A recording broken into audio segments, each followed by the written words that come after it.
We thank you for this beautiful day, this spacious place, our honorable hosts. We thank you for this great nation, which Ben Franklin acclaimed a republic, if you can keep it. We thank you for this robust land of Kansas, which burst into statehood with the slogan, all power to the people. Lord, you instructed Moses to elect leaders from among the communities. You gave Moses the criteria for leaders in Deuteronomy chapter 1. Choose from those among you who are wise, discerning, and experienced. Lord, you have given us a room full of servant leaders meeting your criteria. Please bless each one of them with words of wisdom to share with this group of patriots. Bless each of these gathered today, especially the firebrands in our audience. Bless our food, bless those serving us, bless our fellowship. This I pray in Jesus' name. Amen. Amen.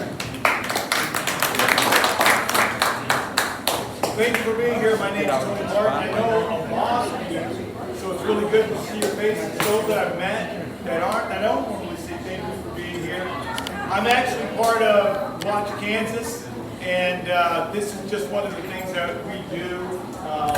Candidate forums.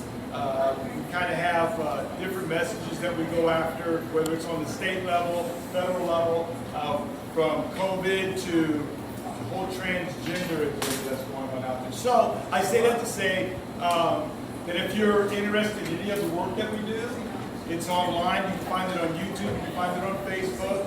And if you have BitChute, because I've had Facebook cancel a couple of my episodes. Yeah, they didn't like what I had to say, but so So you can find those, and I have Tracy here, who is kind of the chief director of Watch Kansas, running the camera in the back. Thank you.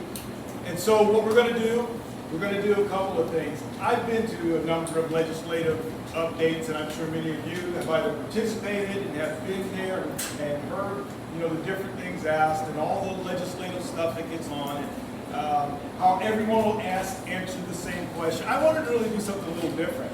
I wanted them to talk about their own highlights, things that we don't normally hear in the legislative updates. There will be questions. I've gathered some questions. If you have a question, we'll have an opportunity to ask those questions. But I thought it would be neat to hear some of the stuff that we don't normally hear, or we don't normally hear, or they don't normally get to talk about. Some of the things that they did. For example, when I was in the House, there was a couple of things that were really important that I was a part of. One was the pro-life legislation that we got passed. I was really proud that we did that.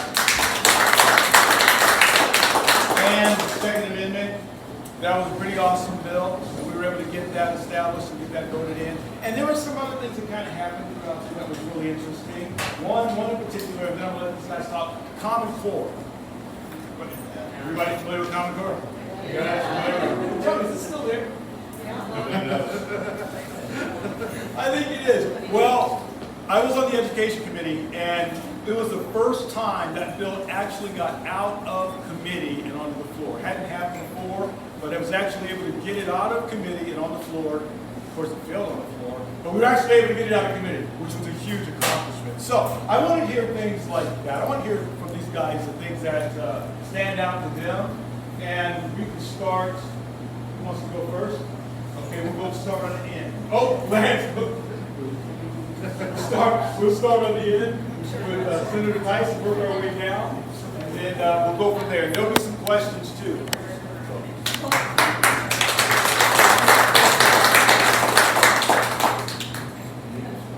Can the speaker kind of stand more in the center to make it a little bit better? I'm sorry, thank you.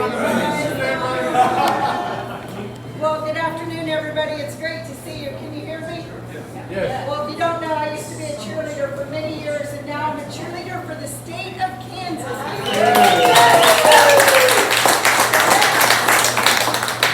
Well, thank you guys very much. We had a very interesting year. I label each one with a personality. This year it was a little schizophrenic. We had the lowest lows and the highest highs.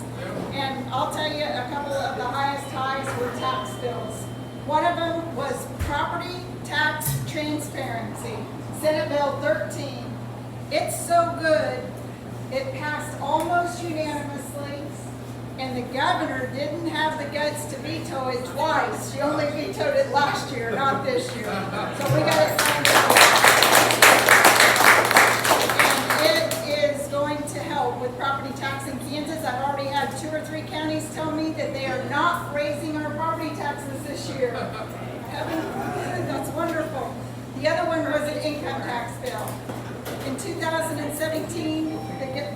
of the United States gave us a tax cut. How wonderful. Kansas, though, found a wallet. Our standard deductions went up, and so most of us could not itemize on our state tax returns because of it. So it inadvertently caused a state tax increase. We were able to address that this year, give you the option to itemize, and several other items in that tax bill. And the governor vetoed it. Not a surprise, she's vetoed it 2 or 3 times. But this time, thanks to these great legislators and others, we were able to do a veto override.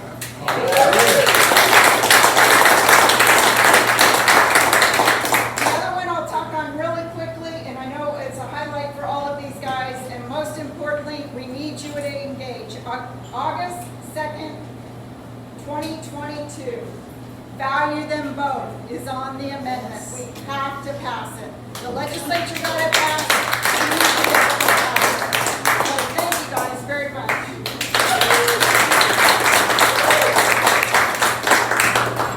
Hi everybody, for those of you that don't know me, my name is Senator Beverly Gossage, and it's wonderful to be with you. I see some familiar faces and some not so familiar faces.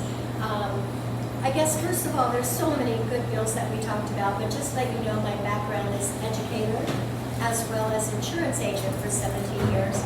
I also have helped with healthcare reform, both in Washington, D.C., Topeka, Jefferson City, Salt Lake City, and other state capitals. So it made sense that I am on the health committee, the insurance committee, the judiciary committee, and the education committee.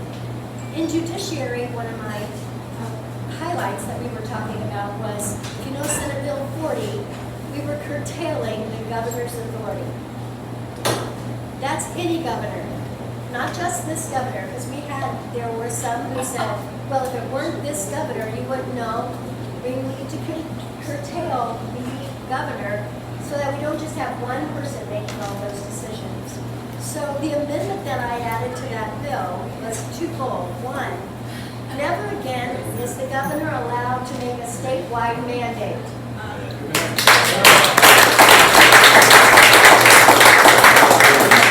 You may not realize this, but there are counties in Kansas that had 2 COVID cases. And yet their schools were closed, businesses were closed, hospitals, doctors were sitting there playing cards because they couldn't take care of people. How preposterous is all of that? The other thing was, these public health directors could be a dentist.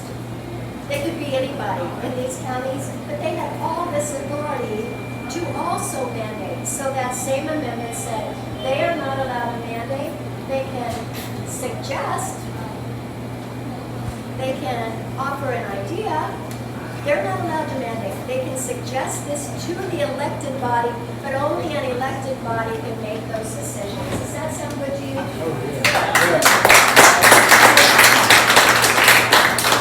We have a lot of people speaking here today. The one thing I'll talk about, if any of you saw online, because I doubt many of you take the Kansas City Star, but the Kansas City Star attacked me for a bill that I presented in the insurance committee. It's one sentence. It was SB 199 that became SB 29. If you're familiar with short-term medical plans, anybody ever heard of them? Short-term medical plans have been around for decades. They are mainly after the ACA. It's for middle-income people who don't qualify for a subsidy on the ACA. Therefore, their premiums are outrageously expensive. An example, a 55-year-old would pay between somewhere of $695 and $1,200 a month for health insurance with an $8,500 deductible. This does not make sense for a lot of people. So these short-term medical plans are for people, middle income, who say, I understand that they don't cover pre-existing conditions. I understand it may not cover maternity, but I don't think I'm going to need that. I understand that they don't cover medications. I'll pay for my own, but it will save me 70% in premium. So we have about 1,800 people at any given time in Kansas that have these plans. Here's the problem, and this is what my bill does. The problem is that the first 12 months you're allowed to buy a plan for 12 months only. After that, anything that happened in that 12 months is in the next 12 months. Anything that happened in that 12 months is pre-existing in the next 12 months.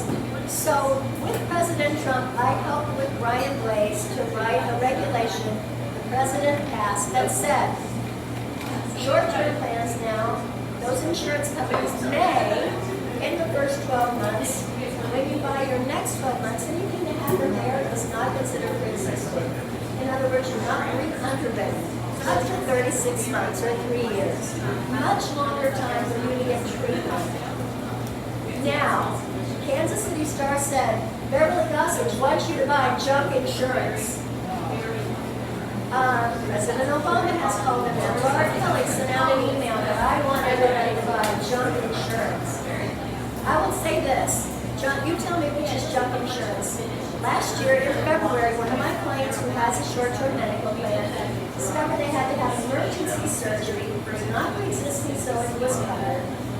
$95,000 worth of bills, but yet they only had to pay $2,500 deductible and everything else was covered. Had they been on an ACA plan, not only would their premium been at least double, but they would have had an $8,550 deductible. Tell me which is junk insurance.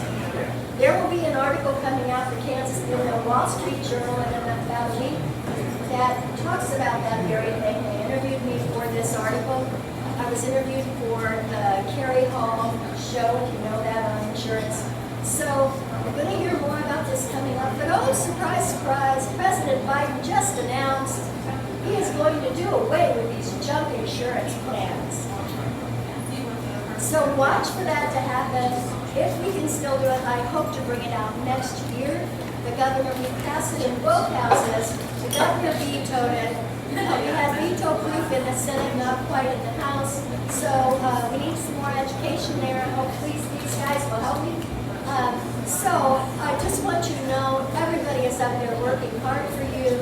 We listen to you, and we welcome your feedback, and it's a pleasure to be with you today.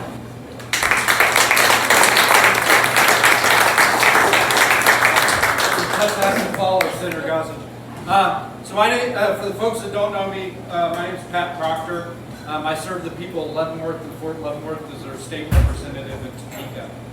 And I think the two big things I'd like to talk about is first, this is my first term in the legislature. With a lot of help from a lot of folks that are sitting in this room, we were able to flip that seat from Democrat to Republican. There's a lot of other seats, Democrat seats, that are vulnerable. If you haven't met them already, Mike Thompson here is trying to flip a seat in Bonner Springs. I want to talk for just a second about how important it is if you're out someplace in Kansas watching this video on Watch Kansas, how important it is to send a Republican to Topeka. If you're sending a Democrat to Topeka, it's a no vote. It's just a no on everything. Whatever is being legislated 90 times out of 100, they're going to vote no on it.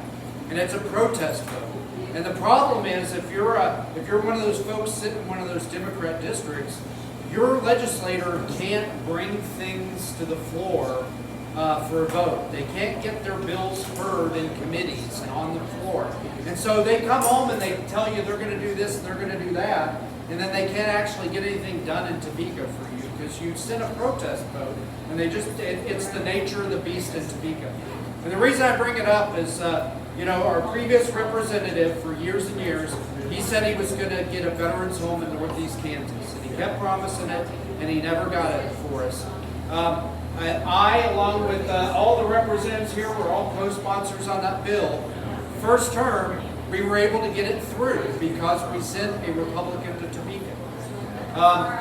The Centennial Bridge, which is in dire need of replacement for years and years, we were told, oh, don't worry, it's on a list. Well, I got to Topeka, it was on the unfunded list.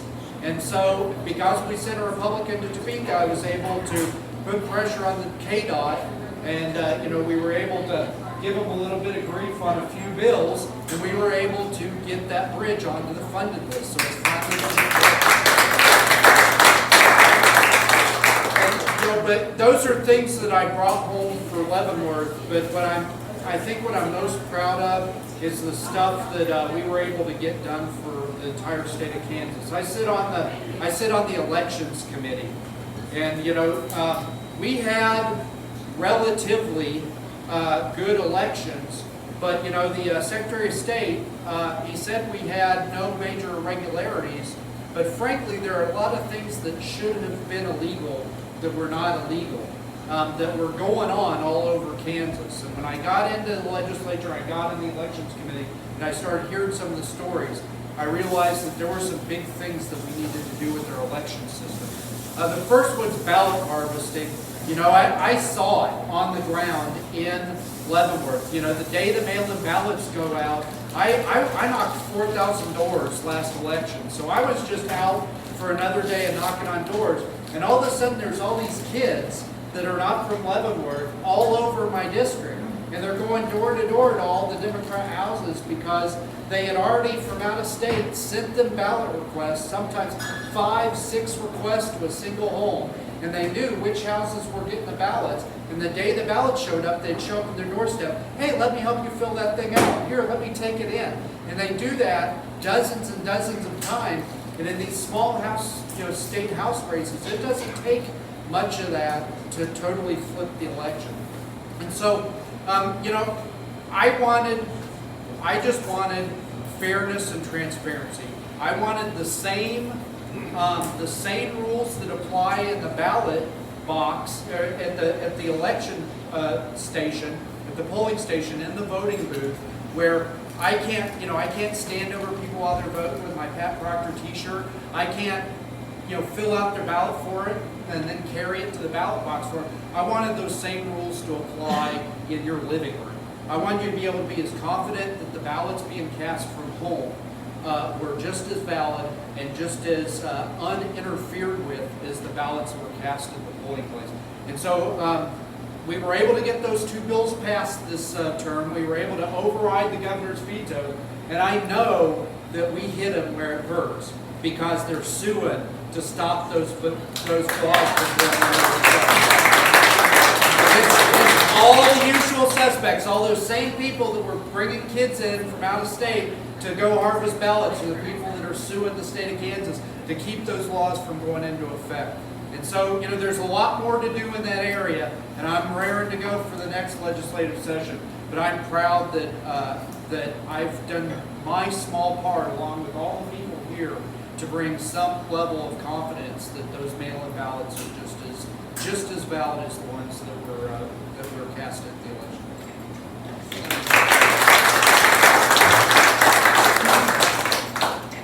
Thank you all for coming today. My name is David French. I am the state representative up in Lansing and the southern part of Leavenworth.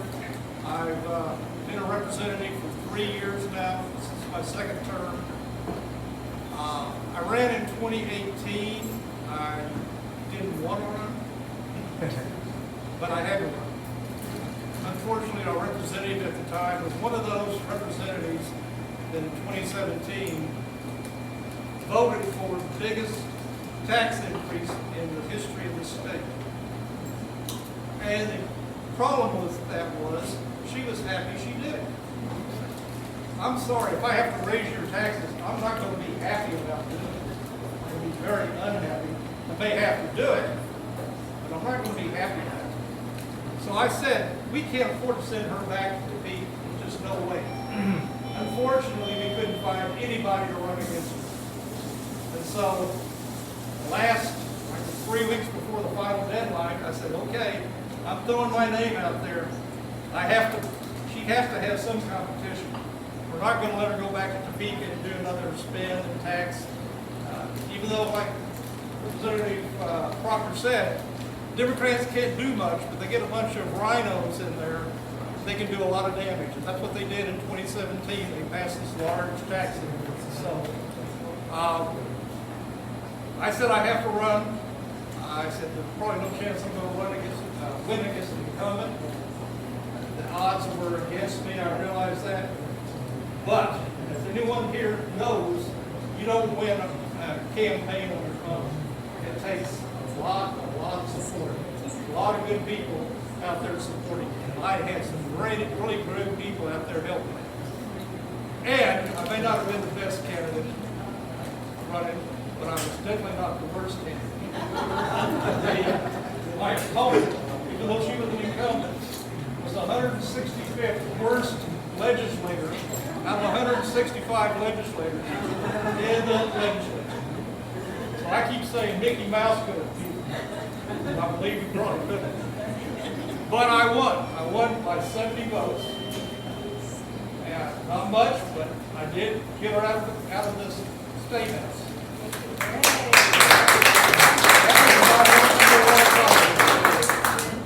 And I guess I did pretty good the last 2 years. The people of the 40th district re-elected me by 800 votes this time. So I feel like I'm going the right direction. I went to Topeka with no major agenda other than cut taxes, cut spending. I'm not going there to introduce new bills, introduce new laws, propose new laws. We have too many laws. I went there for one thing, cut spending and get some of our tax money back.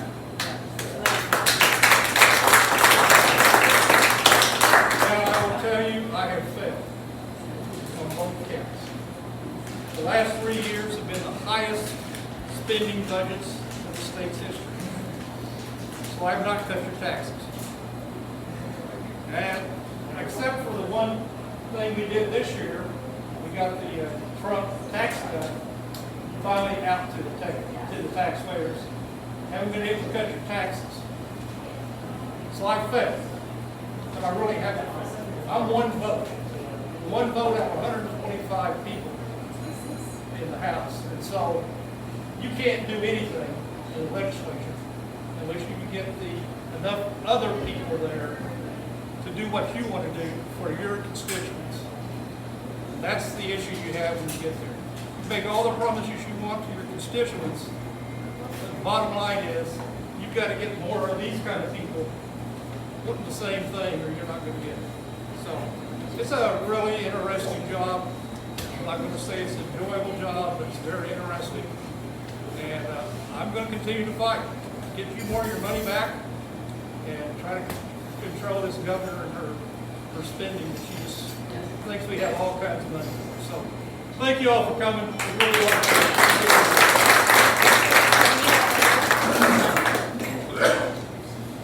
I'm Lance Neelly. Welcome to the 42nd District.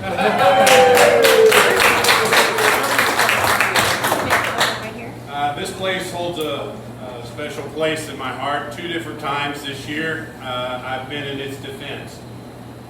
When we talk about special things that happened in the session, there were 2 different special things that occurred involving the local wineries and stuff for the state of Kansas.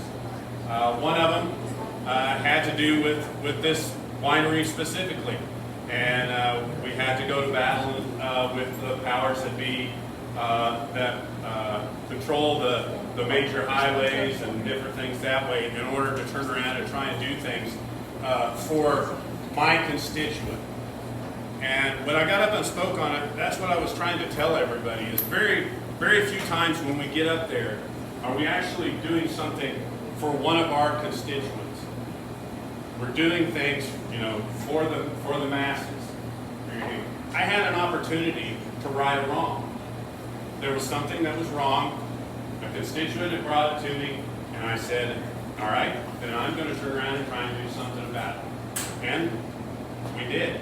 With the help of my friends, we voted down a bill that was way up here, and it got their attention. I got called to the principal's office right afterwards, but we did get accomplished what we were trying to accomplish. So, on another case, we had a David and Goliath situation where we had a great big entity that was trying to smash all the smaller entities, and we went to bat, and we talked to several people. We had the Senate involved with it. We had some of our representatives involved in the committees with it, and we were able to turn around and allow David to fight another day. And I'm very proud of him. There were lots of things that happened over the the session. I'm very proud to be a part of the Four Musketeers from Leavenworth here.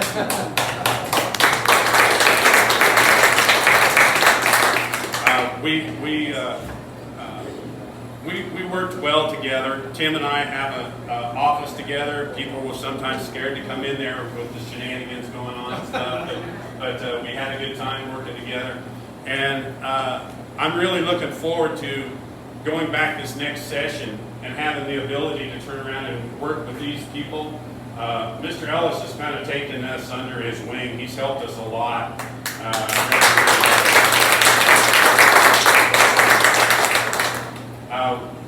We have a lot that we want to turn around and try to accomplish, and this last session we had to try and cover all the bills that had been set back because of COVID. So not only the amazing bills that we were able to get passed, we had to pass all the ones that had been from the last session. So this next session, get ready. We're going back. But he kind of brushed over this principal's office deal, don't you think? Let's hear more. I got called because I turned around and we squashed a major bill. And I did tell them I was going to do it, which they appreciated that I did tell them I was going to do it. And I did tell them that unless it's not fixed, I'll do it again.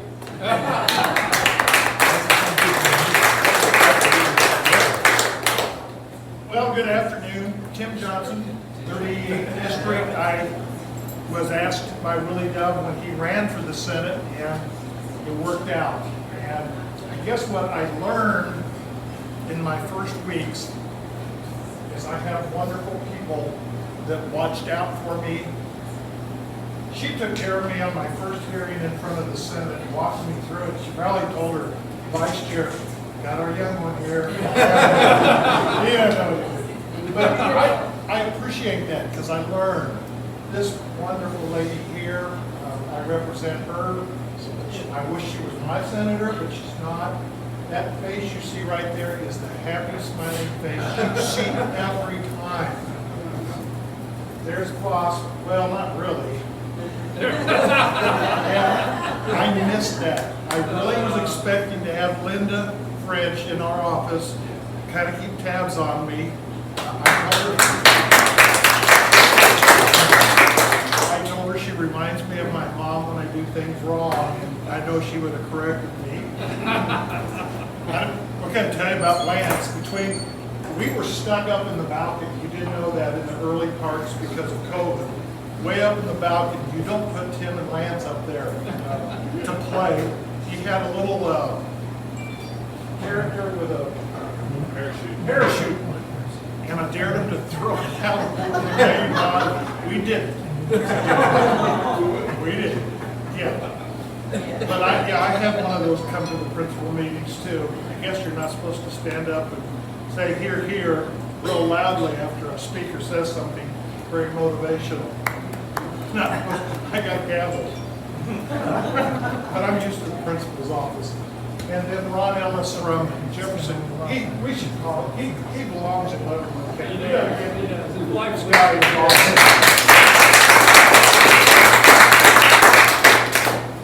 Here's what I took home that's not political.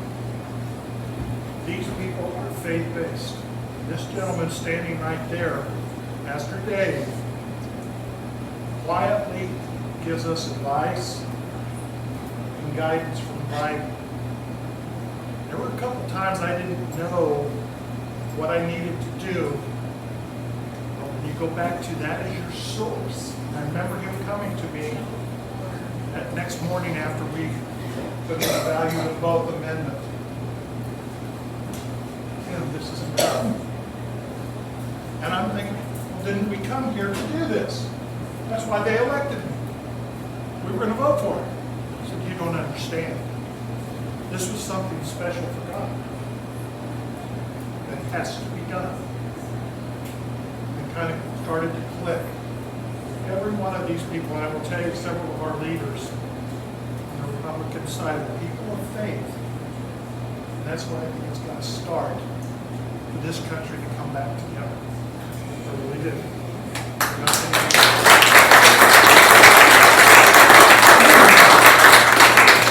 The last thing was the bill that we talk about for the veterans. I have two sons, both of them are majors, served their country well, 4 tours each in the Middle East.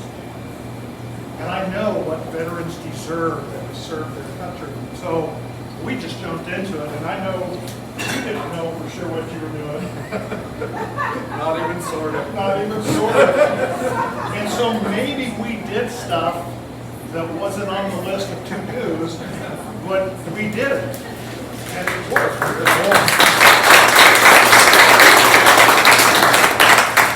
And we carried it on the floor, and the next thing I knew, the governor was going to sign it. It had to go to a conference committee, and as we sat there, a small group, 3 senators, 3 representatives, and 2 other people, myself, to make a couple minor changes. And Representative Susan Estes out of Wichita is a wonderful legislative person. You got to know her. She is so smart. She brought in an amendment to add to this bill. Well, you can do that in conference committee, I found out. And they added a bill that gave further benefits to vets. They added public safety, the police, fire, the EMT, benefits for their children and their spouses if they die in the line of duty and are permanently disabled. I have a son who is 80% disabled. We went through, in 10 minutes, we went up to the floor. I was in tears. That we did something for these people that serve the military and first responders. And it happened, I think, because of God's will. I hope we can continue that type of legislative effort for these people. We're going to get better things. The state is going to come back. So, thank you so much.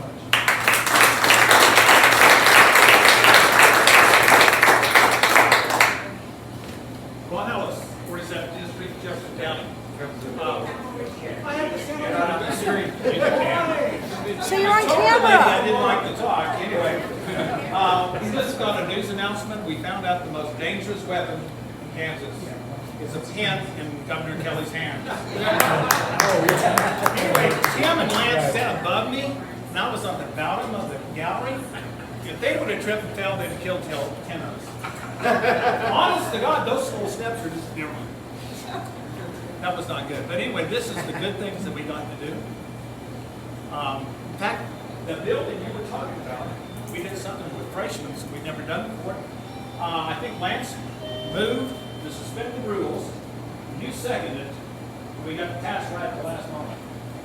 And so normally you have to wait a day to do that. And we did, and it was successful. I didn't know how to do that until my 3rd year. So anyway, they did a great job. It's an honor to serve with these 4 guys. Sometimes you have to watch them. They're like freshmen. But they behave themselves most of the time. Anyway, the things that I got done in my area was the Sinclair station. Both tanks went broke, and he just bought the station.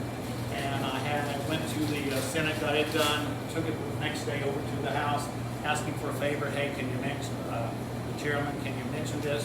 Get it voted on, and they did. And we got it passed, but paperwork with the state is just amazing.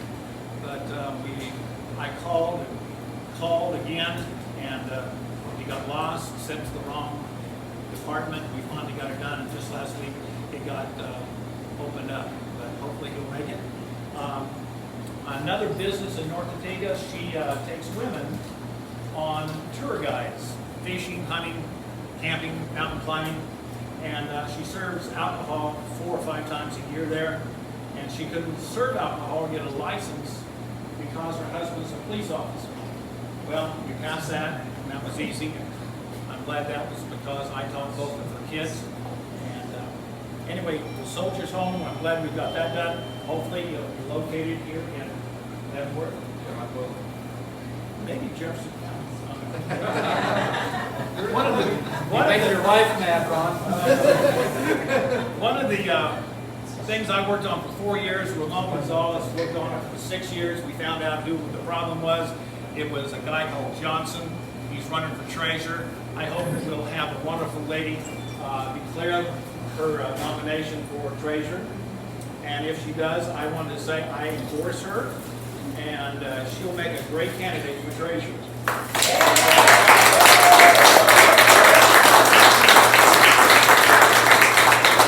Anyway, this Friends of Hospice is a donation, well, it's an organization that helps poor people die in their own home for the last 2 or 3 weeks. And no money is ever taken out. They buy pain medicines and bandages and sit with them and actually help them plan their own funerals. And no extra money is taken out. They've been taxed on their own fundraisers. And our chairman, when he came back, says, hey, it passed. By the way, you have some friends over there in the Senate, don't you? I says, I hope so. And he was mentioning Senator Tyson. So I thank you for that help. Work on the post office. And you're going to call me Joe Biden with all these notes. But anyway, we're still working on a post office. They closed our post office in Winchester. It's a 500 community. They have to go clear to Oskaloosa to get their mail. And I've called since December. Finally, we got both senators and Representative LaTurner wrote a letter. We got another letter back from the post office. And they said it was going to be another 90 days. But I call them every 2 weeks just to keep them reminded. Anyway, it's an honor to serve with these folks. I want to say one more thing. Senator Gossage here, she knows more about insurance than everybody out there in the Capitol.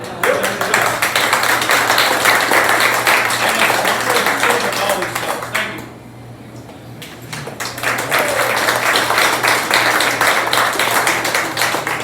Very good stuff. Lots happening, lots of that, and I get the sense of the unity that they have. That's just amazing. That's really great. I know there's some funny stories that they need to be telling.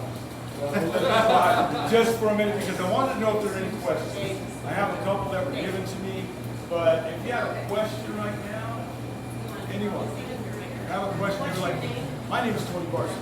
And who do you represent? I represent God. I'm not a representative. I'm actually part of Watch Kansas, and I have a video blog called Be Courageous. So that's what I do. But I was in the legislature some time ago. Did you have a question? Other than that, I do have a, excuse me, Tony, can we have questions come up so we can get them on video if we're willing? that's fine. If they want to. Or talk loud. If you don't really, that's Talk fine. loud. Just, we can just- do that. Yeah, just repeat the Speak question. loud. I'm sorry? Just repeat the question. I will. I'll gladly do that. Unless it's really long. Should we introduce Mike Thompson? I just found out last night at 8:30 p.m. that the city of Tonganoxie is putting in a Hills pet food factory across the street from my house. And I'm very concerned about that issue because it's going to affect me directly. Because I will hear the semis going in and out and the tower burping its emissions and whatever odors might be in there. And I plan on attending, although I am a Leavenworth County citizen, I am not a member of the city of Tonganoxie. Because my land lands in the county, Leavenworth County, and I know you guys land represents me. And I don't know all of you. I'm friends with O'Brien. I talked to Ed this morning, and he told me about this meeting, and I said, I'm coming to this meeting. And I'm going to speak up, and I'm an introvert, but I don't want this plant next to my front door. And I don't want it a half a mile from the grade school and the middle school. So if someone could speak to the residents of Leavenworth County, and this is going to affect not just the city, the citizens of Tonganoxie, but also the county residents, which I am quite fond to speak I don't have, Lance wants to speak on that, but I want to make clear, you are not, don't feel as though every question that comes up, everybody has a response. Don't feel like that. I'm not going to pass the mic on that. So, we'll let Lance your representative, right? Thank you, Lance. And this is new to me too. I just found out that it's coming in and stuff that way. I will tell you this, that if we have a smell issue or something along those lines, it will be fixed or they will be gone. We'll figure that out, okay? We fought things once before, and we can fight it again. So I will say that from people that have been around the other plants that are of this nature, there's not supposed to be any odor. I will say that the businesses, I've looked into what they've done. A lot of the jobs and everything are supposed to be good. But we will continue to keep our eye on it. It was done by the city, and I was in contact with the county, and of course the county knew a little bit about it before it came in, but it is actually a city thing that they are bringing in. And so, my ability to turn around and discuss things with the city people, I will do that. I will absolutely do that, and I'll talk to you afterwards, and we'll if there's others that want to discuss it, we'll talk about it, and if I need to go talk to the city officials and the county officials, then I'm more than happy to do so. Thank you for your representation.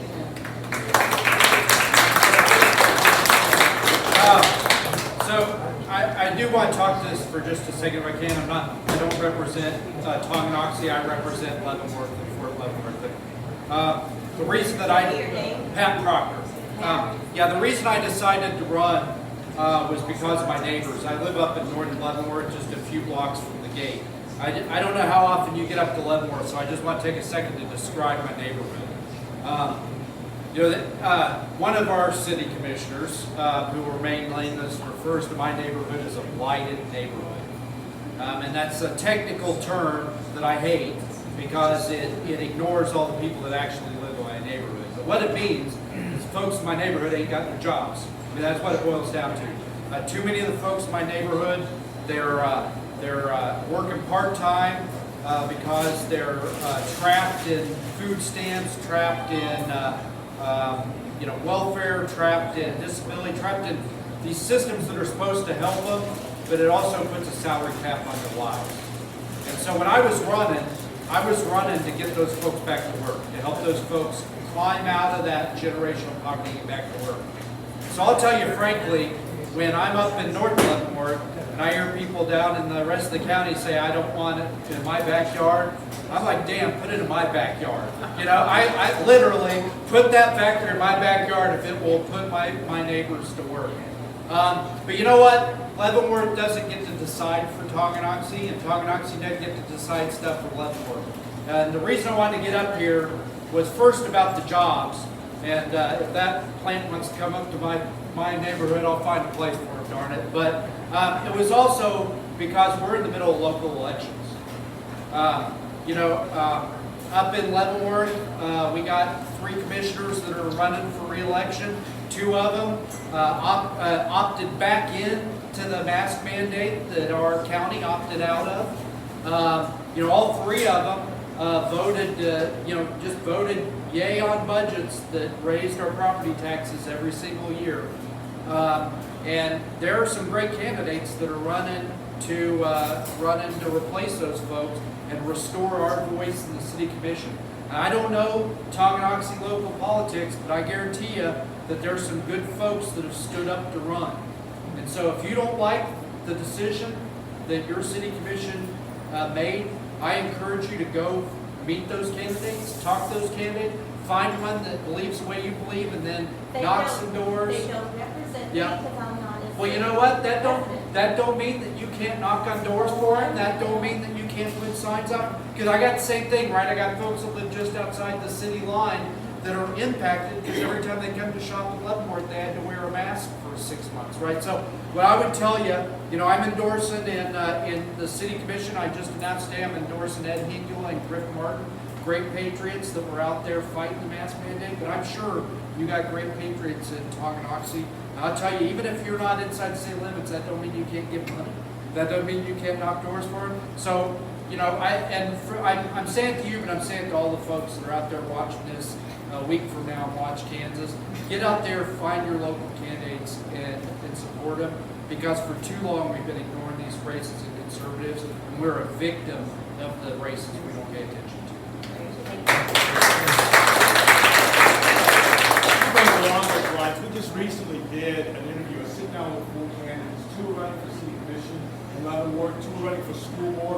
Leavenworth and one in Lansing. It is so important that we get behind these candidates that are running for local office. It makes a huge difference, especially when you look at education and the way things are right now. Things that they're bringing in to teach children, I mean, young kids, kindergarten on up. So if we have people that are running, that are solid, that have a faith in God, that will do the right things to protect our children, my goodness, I agree 100%. If you can't, support them financially, get out there and, put up signs or help them in the neighborhood, knocking doors, whatever you can do so we can get this thing turned around. And speaking of mask mandate, I have a question that was asked. I'm so shocked you have a question about that. In regards to federal law that says that the masks, the vaccine, and the tests are illegal, to mandate those things, can anybody speak? Can you speak to that? Yes, no? You can? That'd be great. The only thing, as some of you know, I work very closely with the Trump administration and was at the White House many times on health care reform. This is part of that. And just to give you a little bit of background, initially, when COVID first hit, there was a lot of questions about the Wuhan lab and all of those things. But I'm in a community of doctors all over the country. My daughter-in-law is a surgical oncologist at Mayo. But there are doctors all over the country, particularly AAPS, which is the American Association of Physicians and Surgeons. They immediately began to talk about hydroxychloroquine, why this is a good idea, ivermectin, and other medications that they have tried with similar type. Because this is not the first COVID situation that we've seen. And they know what has worked, that it attacks the lungs and what needed to be done. Our own Jeff Collier immediately at KU, he and one of the head people at KU wrote about why they're going to start giving hydroxychloroquine to each of their key people that will be seeing patients that might come in. So on this big call that we had about 250 doctors. They go, Beverly, the Trump administration, can you get us in to see Donald Trump? My answer was yes, and let's try to make that happen in 2 days. So they were able to get in to meet with Vice President Pence, and Rudy Giuliani wanted to be there. And they explained what hydroxychloroquine does. A doctor out of New Jersey had already had 650 patients that he had been treating with this. None of them needed to go on ventilators, nobody died. And so you heard President Trump that afternoon give a presentation where he went off the teleprompter and said, we have a deal breaker. It's this new drug. And he explained that. Immediately, Dr. Fauci, Dr. Birx, started saying, oh no, there are concerns about that, et cetera, et cetera. What you may not know is Dr. Fauci had been working with pharmaceutical companies to come up with a vaccine. That's what he did. Now imagine if hydroxychloroquine was a good idea. These vaccine companies were not going to spend millions to make billions. So immediately it was put down. Trump was treated like a moron, and that no, hydroxychloroquine cannot help people, et cetera. So when we had the max mandates, how many have actually looked at some of Fauci's emails? Any of you? Okay, it's okay if you have. What you'll see is they're like, well, we knew more about it. That's not really true. They started a political dialogue of what needed to be done. So the mask mandates now, we had a bill that came before the Senate. I don't know if it was introduced in the House, but I find that there were bills introduced in most places that said that your employer may ask you to have the vaccine. And part of that reason is employers are in a tough spot because if they send you out to people's homes and they went, I want to make sure before somebody comes into my house, they've been vaccinated. So all of this comes down to employers' rights to run their company, people's freedom. So what's happened on the federal level, as you know, our president and the legislature there, particularly in the House, have come to the conclusion that everyone should be vaccinated. So billions of dollars are coming into the states to say that you have to be vaccinated. You heard President Biden say your ticket to not having to wear a mask is to prove that you're vaccinated, right? That is your only ticket, according to the federal government. So what they're trying to mandate to us, the states, which I'm sorry, we don't have to do everything the federal government says. There's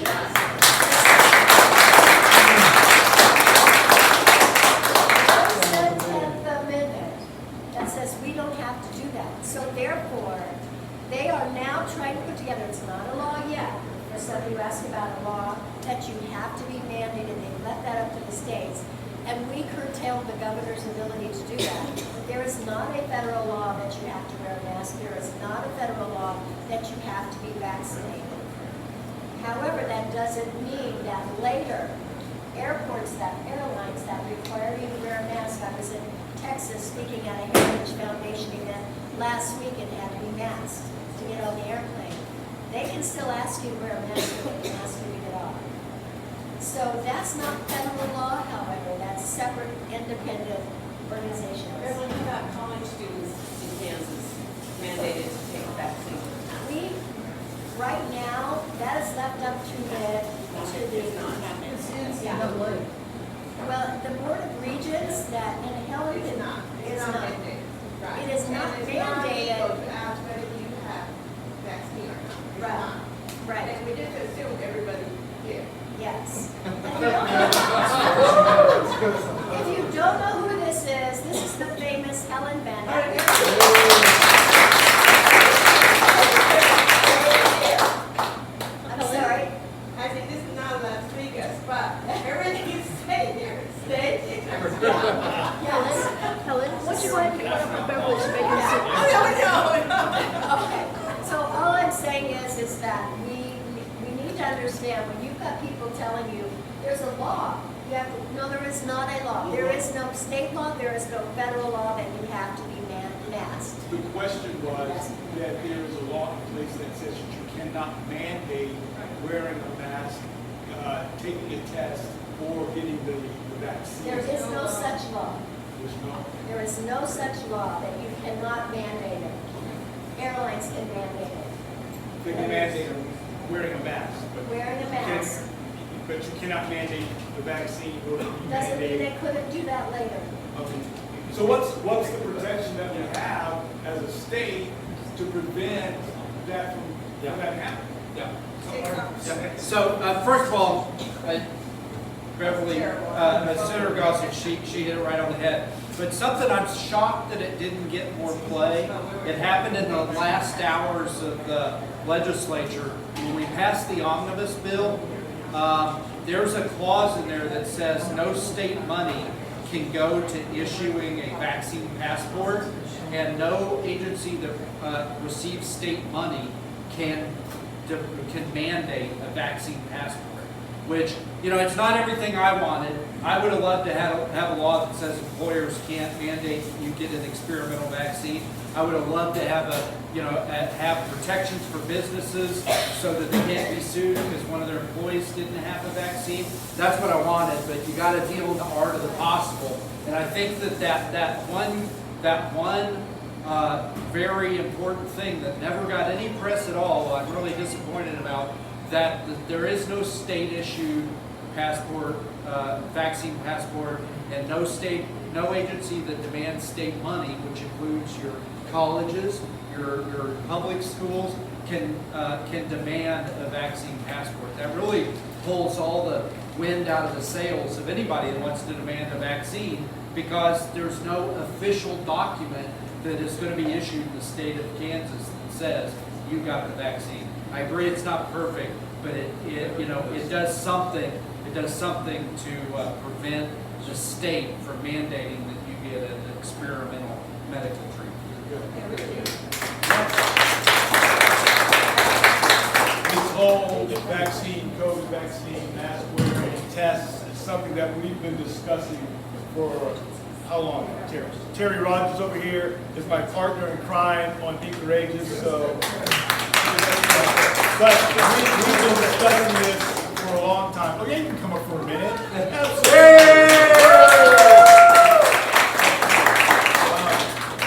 We've been trying to get information that the mainstream media is not letting us know? Why are they holding back information that will help us make a decision as to what we want to do? Why is it that we have to just take their word for everything that's going on? It really kind of bothers me, perplexes me. I'm going, there's more information out there. There are valid experts, virologists in the medical field, scientists, who have questions as well. So why aren't we allowed to have all the information before we are put in a position to have to take this vaccine? So there's more to come, I know. And I'm glad that we have the guard at the State House looking out for this. That's very important in this topic. Yes, sir. Can I say something? Absolutely. Well, I think part of I keep getting signal from Tracy to talk louder, so I just want to make sure we talk louder. And What's Randy's your name? very soft. Yeah, I usually talk very soft. What's your name? Randy Smith. Randy Smith. Okay. Okay, I just want to say something about vaccine mandates, mask mandates, or any federal law that is passed. People say that those become the supreme law of land. They're passed by the federal legislation and signed into law by the president. That becomes the law of the land. Well, that's a bunch of hogwash. They refer to the Supremacy Clause, Article 6, Paragraph 2. Here, I just need to read the first sentence.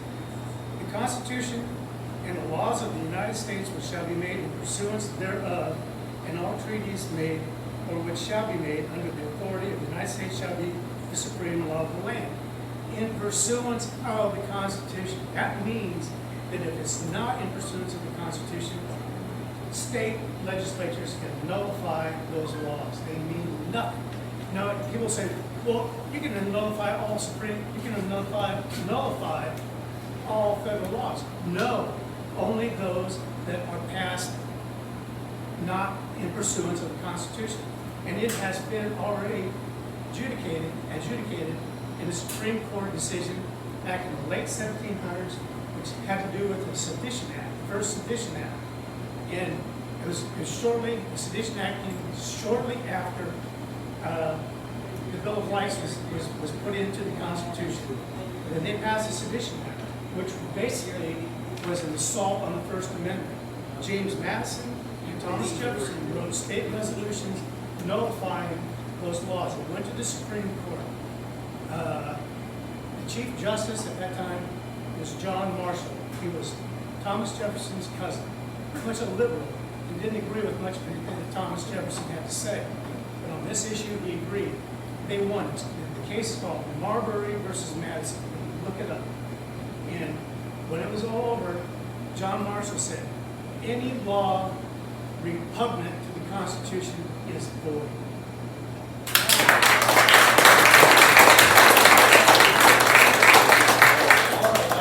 I have another question, but I want to see if there are questions out here. Anybody? Tony? Yes, Linda. I have one for possibly Senator Gossage.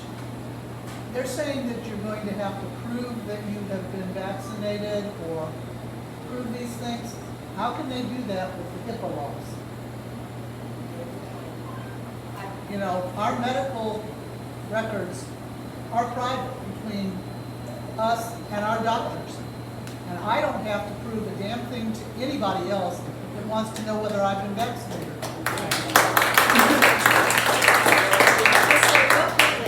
HHS came out just last week that it's fine with HIPAA if they ask you if you've been vaccinated. Just FYI. But I don't have to tell them. You don't have to tell them, but it's okay for them to ask. I wanted to get some more questions, but just to address this, where I work, I supervise security at Hallmark, and starting Monday, they're doing away with the mask mandate unless you have not received the vaccine. If you've not received the vaccine, then you still have to go through the vaccine protocol. Here's the kicker.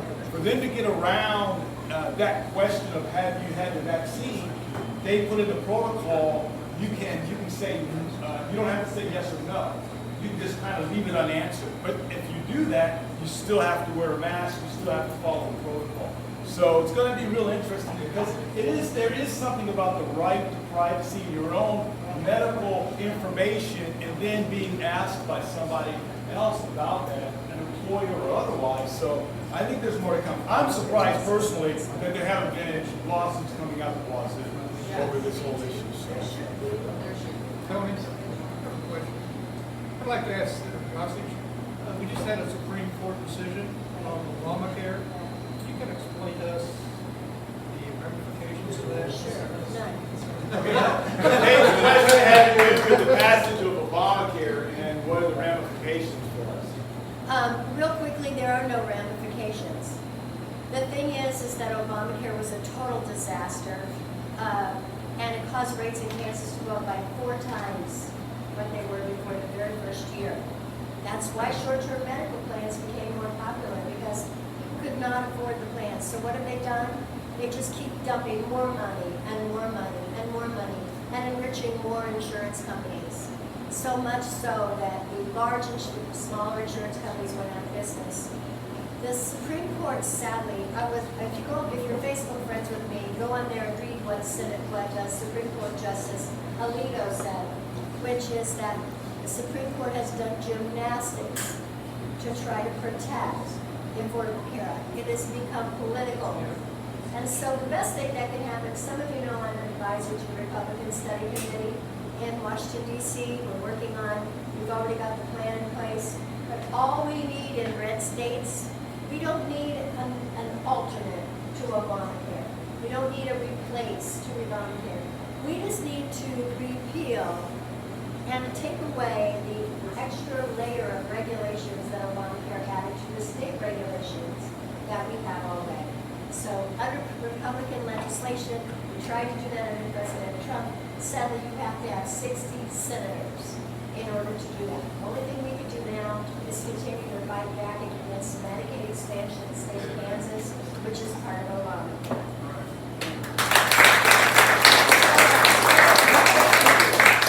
I'd like to add to that because I get into the weeds a little bit, but if you look back when Obamacare passed, our U.S. Constitution says that tax bills must originate in the House. This was not a tax bill. This was a Senate bill. And there is no way this should be the law of the land. It did not follow our U.S. Constitution. We have never challenged it. It is being challenged through the courts, but it's never been heard. That's the standard we throw this out on. It was a tax bill. It was ruled a tax bill by the U.S. Supreme Court. So we need to get rid of it.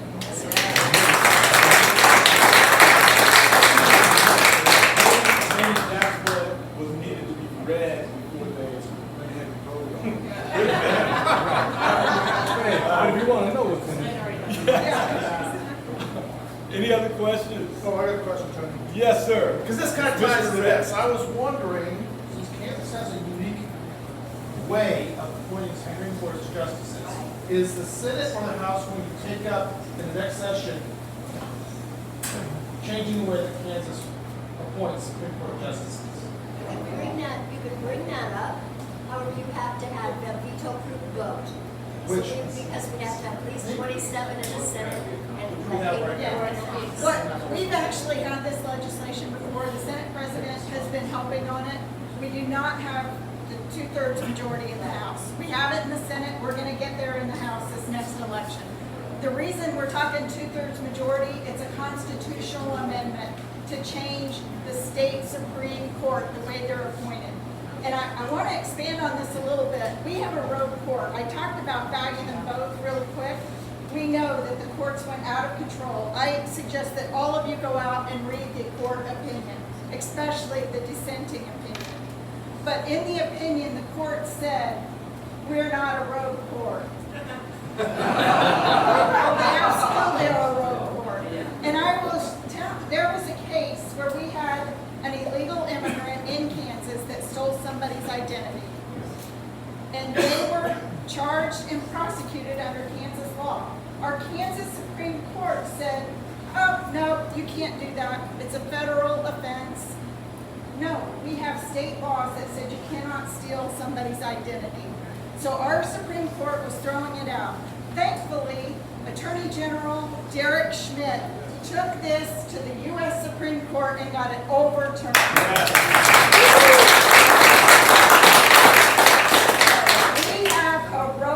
Court. I know the Honorable Connie O'Brien and the Honorable Tony Barton, you guys know it. You've seen legislation, all these guys.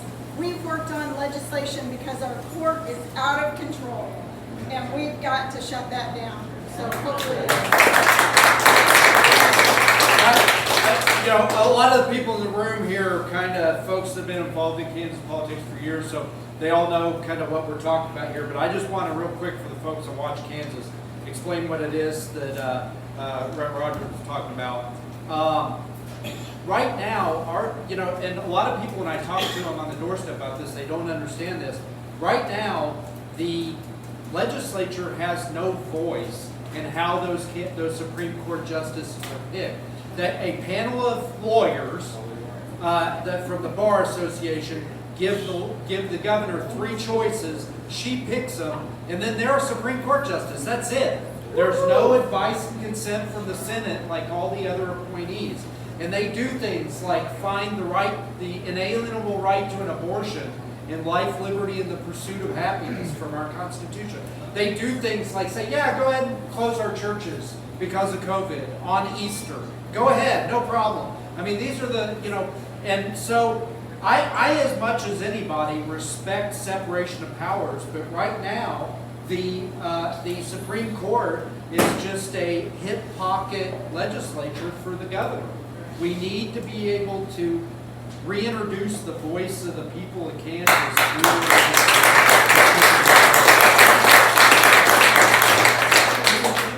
One quick thing that I want to say, and that is, you've heard us say we have the veto proof in the Senate, we don't have it in the House. That's what happened with barring biological males from competing against girls in school sports. We couldn't get the House to override the governor's veto. We didn't have it in the Senate. Yeah. We were one vote shy. We were We never saw it. That's what I was about to say, so we were one vote short on that. However, on other bills, we were able to get it. So, the House had already told us we don't have it. I hope you guys can get it, but if it comes over to us, we don't have it. So we've got to work together. Please get rid of Holland and Pittman, please. And tell me, just get rid of the other at the same time. So right now in the state of Kansas, biological boys can compete with girls in school. That's right. I tell you what, we're just losing our minds, aren't we? It makes no sense. Locker rooms And bathrooms. And that, who'd ever thought that we would ever reach this point where we can't differentiate between genders? I mean, this or totally ignore them. I mean, there's a level of insanity that I see and read and hear. I'm afraid to ask what's going to happen tomorrow because it just seems to get crazier and crazier. But this is nuts. And so why it's so important to have elections where we get people, as we have here, elected into office that are going to get some of this stuff done. This stuff is crazy. Any more questions? Yeah. Right here. I heard. Yes, sir. So, kind of on that point, thank you for coming out. Actually, my wife just walked away. I'm Brian. My wife, I was just getting ready to serve somebody something. Thanks for all of you guys that are our representatives around the state. Thank you for coming out to our farm winery. And as I see, we are an agricultural state, and we are still labeled as a farm winery. I would like to keep it that way. There's a movement afoot. I think all of you are aware of what it is to sever that tie between agriculture and a farm winery. Maybe it needs to be done. Maybe we need to look at something different. But as a specialty crop, and in the state where I now call home after 26 years of service, Pat and I understand that. Why shouldn't we blend agriculture and winemaking and those specialty crops? So I thank you for your support. Thanks for coming out here and whatever you can do for the farm wineries. I appreciate it. Thank you for listening.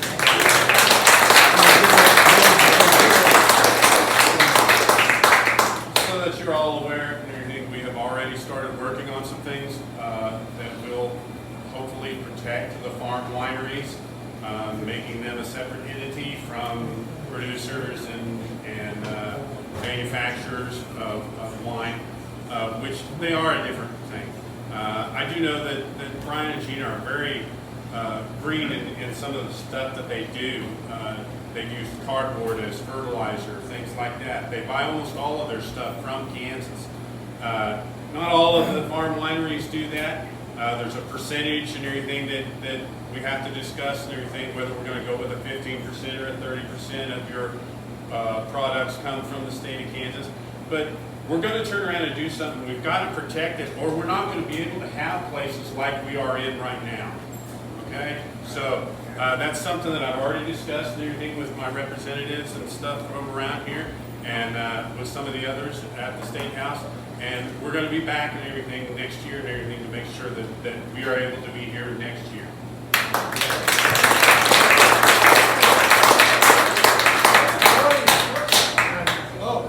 Just real quick, with that, we're also looking at some opportunities for our wineries in this area, and I represent Holyfield Winery in my area. We're looking for a way to maybe host this as a Caw Valley designation. Am I right here, Lance? Yeah. We're talking about ABV, what ABA, which is recognizing the grapes that are grown in the northeast section. And then that goes as a designation on all bottles, becomes very special, and literally creates a region. I mean, how many of you would go out to California to a particular area? Go to certain areas in Missouri that are wine areas. We've talked to several people, and I'm hopeful that if we push that, that also will just benefit this whole area.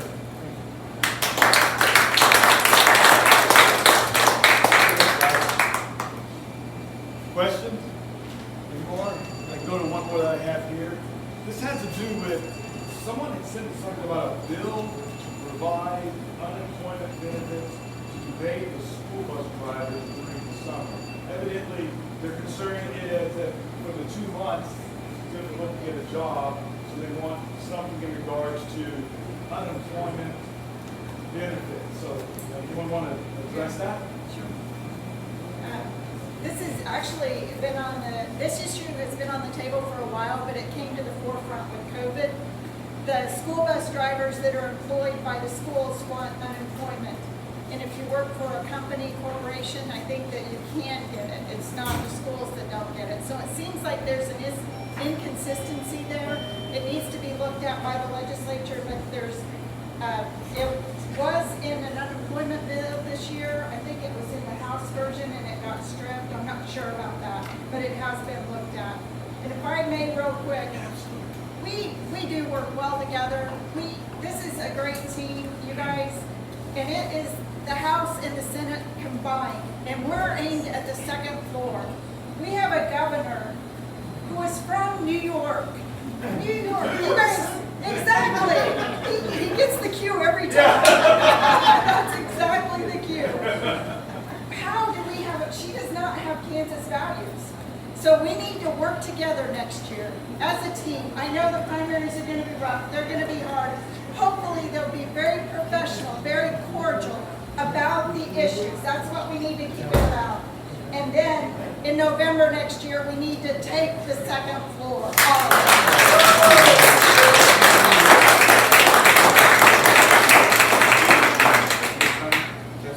Absolutely. So in addition to being a representative and a veteran, I'm also a small business owner. Me and my wife own Bontai Restaurant. It's about 10 minutes that way. So after you're done here, you can just drive over to Lawrence. And we also have one in Leavenworth, Manhattan. And we used to have 4 restaurants, but now we only have 3. And the reason is because of this $300 a week that the federal government's giving an additional unemployment benefits. And it's very frustrating to me that, like school bus drivers that really have a legitimate need because they're put out of work, first by just that 2 months that they always get put out of work, but then by the governor closing all the darn schools for months and months at a time. I've got a good friend, he's a dump truck driver, and because of the unemployment issues and people not going back to work, he was laid off and he couldn't get unemployment because the governor can't run a state agency and get the unemployment out in time or get it to people who legitimately need it instead of to people in Nigeria and Ukraine and Russia that are gaming the system through fraud.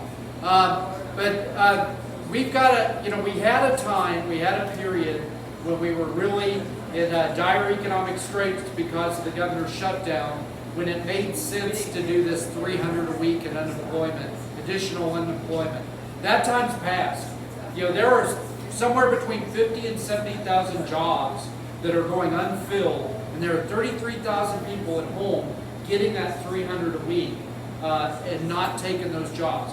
I had to close one of my restaurants permanently because I can't get people to go back to work because they're making that extra 300 a week. And when we were debating a resolution to ask the governor to stop taking that money, all the Democrats would get up and say, no, we need to go further. We need to tax exempt unemployment. We need to this, we need to that. I'd like to say a couple things about that. I have compassion for people that are legitimately out of work and need those benefits. But at some point, you might need to look at a different career choice. And I'm at the point now where when people are telling me, hey, I want to get my unemployment benefits, I'm saying I will help you get those unemployment benefits, but send me a resume because I'm going to help you get a damn job. I'd like to see that 300 a week that we're giving to people to continue to stay home after 15 months. I'd like to see us give that to the people that worked through this pandemic, taking care of us and keeping us safe. And so it's time to end the benefit. I got the deepest compassion for people that are out of work, but right now there's more work than there are people to do. Any other questions? Okay, if there's not, going once, twice, please give them a round of applause.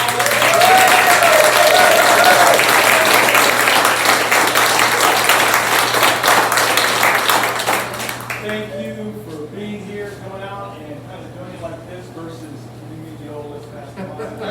Answer the same question. I'm so glad you did that. We'd like to thank Tony and Gina for opening up your winery today. Thank you all for being here this afternoon and taking time out of your day. Hopefully it went well and it was at least interesting and not as hot as if we had been outside. Yeah. Amen to that. So God bless you. Thank you. And we're done. Be Courageous. You want everybody? You want me to be courageous? All right. This is Tony Barton. Watch Kansas and be courageous.